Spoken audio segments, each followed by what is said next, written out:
Welcome back to the Little Red Racing channel here on YouTube. I'm Lenny, that's Red, and we'll go over here. She's gonna be extra nosy. That's Rachel. There she is, just a baby. So, it's been a while since I've done one of these videos. Life's been busy. This car's kicked my butt the last few months, but we're gonna go over everything that we've gotten done in the last couple of months and see where we're at. First thing we're gonna notice is we have a cowl on the car. Now, if you're not following on TikTok, you'll see that I ended up with a Holley low ram dual injector manifold that would have been fantastic if it fit, but it doesn't. So, a Sunoco style cowl is what the solution ended up being. This is a carbon cowl, pretty dope, but it doesn't change a whole lot. There's a big hole cut in the middle, and these are just temporary to hold it. And then what I'm going to do is it's going to get panel bonded and fiberglassed in later.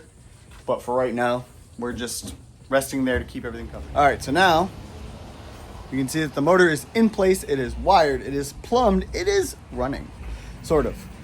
We do have a little bit of a weird situation where it won't run with the fuel pumps on, but it'll run. If I shut the fuel pumps off, it'll run out just what's in the lines, and it's happy. So I got to figure that out. I'm working on it, but it does run. I'll insert a clip here.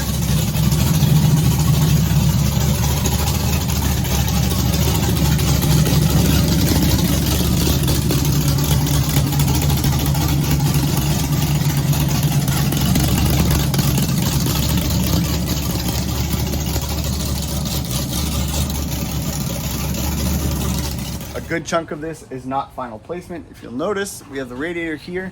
So we're not going center mounted turbo anymore. It's gonna get moved over to the passenger side in that big opening now.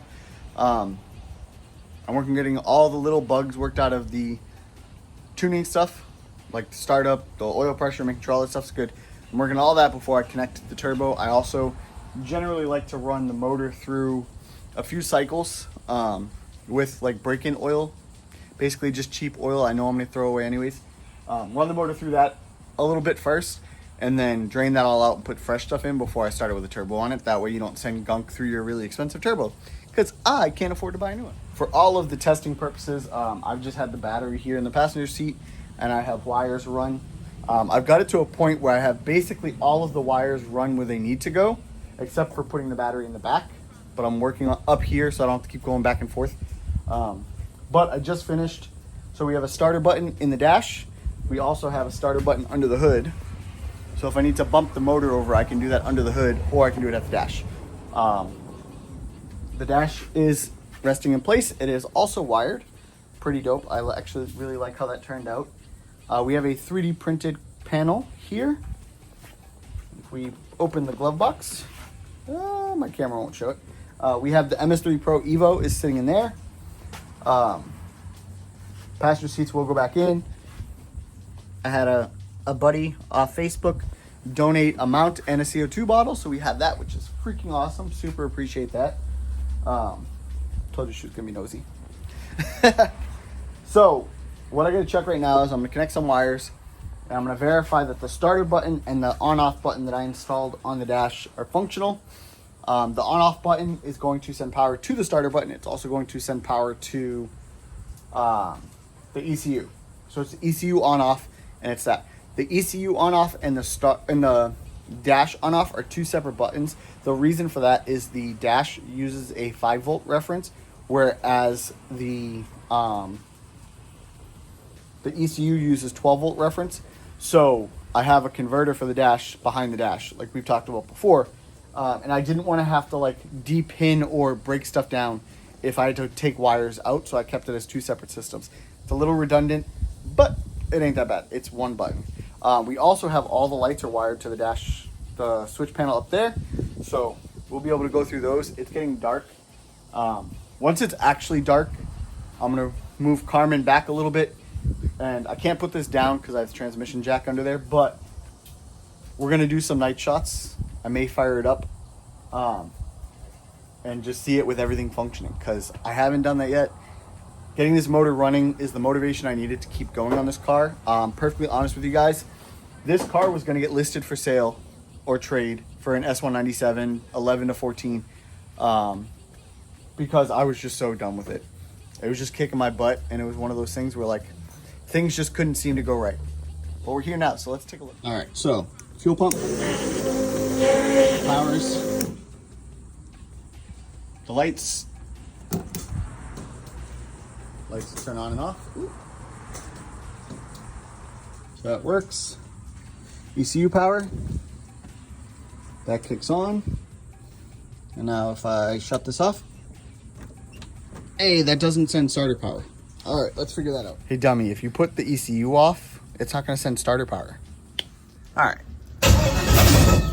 So that sends starter power. It's the way I wired it as well. Once the ECU power is on, it sends the power to the starter button. So it's not just that this doesn't send power, it's that specifically runs at the same time as the on-off button. But if I come out here, this one is wired separate so that I can start it out here without that having to be on. Now I'll give you guys a fresh cold start to show you it runs.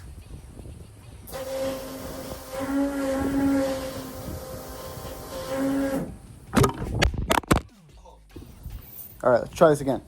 I'll give you all guys a fresh cold start and we'll see how she runs.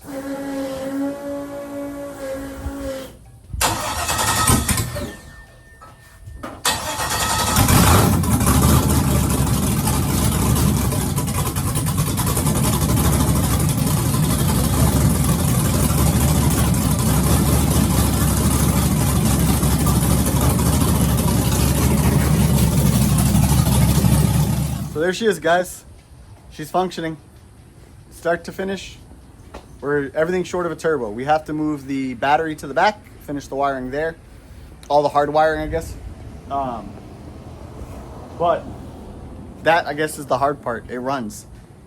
I don't let it run long because I don't know about oil pressure and stuff like that.